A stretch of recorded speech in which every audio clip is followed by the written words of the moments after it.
I mean, it's probably what it is. They're probably the custodians. We think of them as like advanced alien beings. It's probably not real.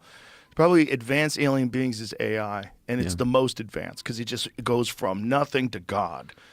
And maybe it needs custodians. The only thing that would change my mind on that is if they did truly have some kind of faster than light travel that allowed them to transport, physical objects from extreme distances to nearby, right? Because then the cost of sending that information is irrelevant because they can just send things over. So, I could see both sides of it, but it's something interesting to think about. I mean, imagine the science and technology fields that a full understanding of this conversation would open up. I mean, it would open up fields of knowledge that we can only imagine right now. We only see in sci-fi movies. Right. Even if we don't understand how they're doing it, if proven to be true, everybody has to stop and go, okay, what's going on here? Like, how is that thing moving that quickly? Yeah. Like, where's it coming from? How did it come from 2,000 light years away? Like, how is that even possible? And then they have to figure it out. And how? I don't know. I mean, maybe what is your take on the crashes? Because that to me is always like, God, if you're so advanced, you can come here from another galaxy. Why do you fuckers keep crashing? Like, what is that? And then I'm sure you're aware of Diana Pasulka and her stuff. They call them donations. Like the people that research these things, whether or not that's even real, but the people that I haven't seen it, the people that say they go there Caveat. and find these fragments on the ground, they refer to it as donations.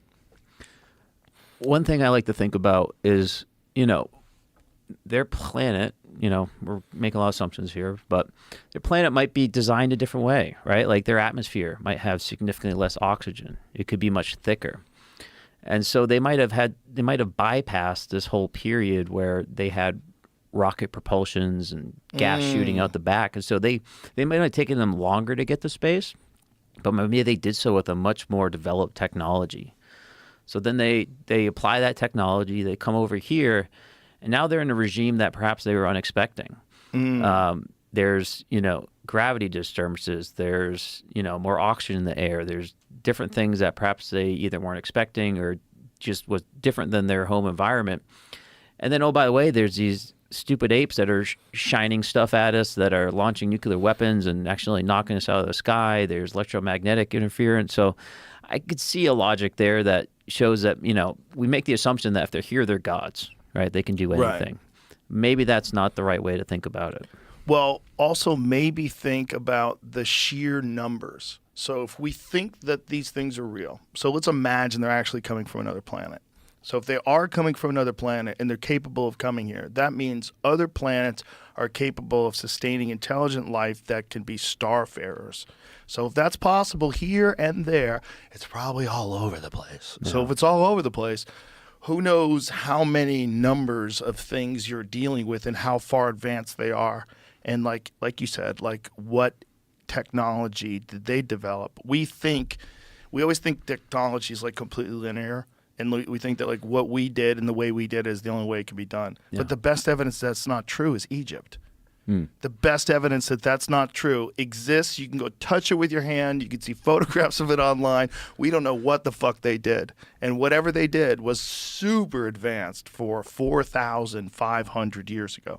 We don't know what machines they used. We don't know how they cut it. We don't know how they measured it. We don't know shit. How they figured out to put it north, south, east, and west almost perfectly.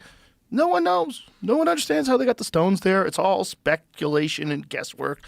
But whatever it is, it's insanely impressive and a different sort of way of implementing human ingenuity and engineering and thought into construction. It's very different than anything we've done. So it's a clear path. Like they had an enormous amount of resources in that area.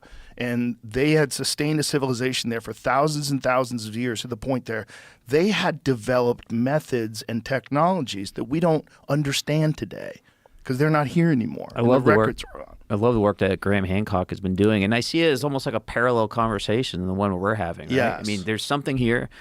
A lot of people can go out and look at it. I mean, sure, I've never been in the pyramids, but the information is there if you're willing to go look at it. And there's this massive stigma within the academic community to say, no, that's not right, right? Because they're in this zero-sum game. They're all trying to win the next, contract and grant, and they just want to stay right within the line of what's acceptable. And he's bringing forward very interesting points about a time period that I think we all understand now is a lot less understood than we thought.